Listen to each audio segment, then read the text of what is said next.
Sergeant Sean Chavez with the TUAS, or Tactical Unmanned Aerial Systems Detachment 1 Delta of the 741 Brigade Engineer Battalion, 41st IBCT. We're all here as part of the Oregon Army National Guard down here in Camp Roberts, California, to conduct the XCTC exercise, which is a brigade level exercise to essentially test all of our skills in concert with one another.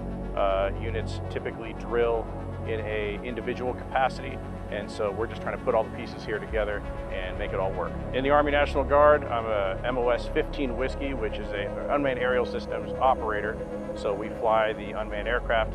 On the civilian side, I work as a security officer at a major metropolitan hospital in Portland, Oregon. So the training that we typically engage in on a drill weekend back home in Oregon is going to be just our unit working on flight operations and mission training. The point of the XCTC exercise is to get all of those units together and have them integrate with one another and basically simulate what a mission would be like in theater. So we're supporting troops on the ground as they conduct their training lanes. There'll be infantry units reacting to contact, and then we'll have the Shadow UAS overhead providing support, whether that be for reconnaissance, calls for fire, or overwatch. This exercise has provided the opportunity for us to work directly with the units that we would be supporting and working with in theater, as opposed to our normal operations where we're just working on flight operations as a detachment. 50-minute check complete.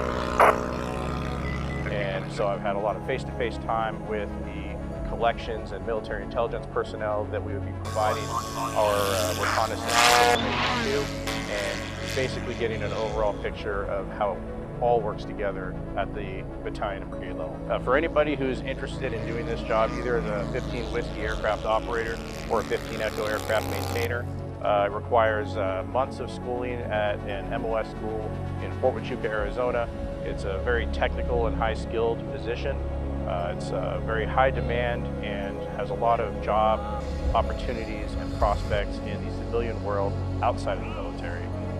And you can expect to spend between 3 to 6 months going through school after basic training is complete. I specifically chose to enlist in the Oregon Army National Guard as opposed to the active duty Army or the Army Reserve because I felt that the Guard's mission to help my home state was really appealing to me, not just in a military capacity with combat operations overseas, but also our state missions such as disaster relief, anything to do with rescuing or wildfire mission. All of that hometown focus really appealed to me, and that's why I chose the Guard.